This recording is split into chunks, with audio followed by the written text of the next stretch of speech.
किसी आवश्यक ना से सब कथा अच्छे तो आम पढ़ुचे कि प्रकृत अर्थ को ठीक भाव बुझुने आम बुझी पारुने आमको अन्य कई जन भूल बाटे बुझे दौचे तेज ये आरंभ कर जो ब्रह्मांड विदधाति पूर्वं जो वै वेदांश प्रहिणोति तस्मै तंह देव आत्मबुद्धि प्रकाशं मुमुक्षु वै शरणमहं प्रपद्ये। सृष्टिर आरंभ पूर्वर जेतेबेले आमे कोनोसी पंचभूत पृथ्वी जल अग्नि वायु आकाश ये पंचतत्व जिते सृष्टि भी है वेदर लिखाई शकिल बाबू आलोचना करम वेदर से कथा अच्छी जे एकं एव अद्वितीयं सत रूप नाम वर्जितम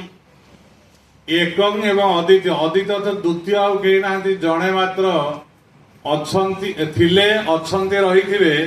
अविन्यासी तु तद्विधि जार कौन समय विनाश हुए ना जे काल उपरे काल महाकाल आम समस्त को काल कबलित करे बयस अनुसार तांकु कौन काल कबलित करे नाही एवं से होचंती निजे साक्षात स्वयं परम ब्रह्म कहुच्छी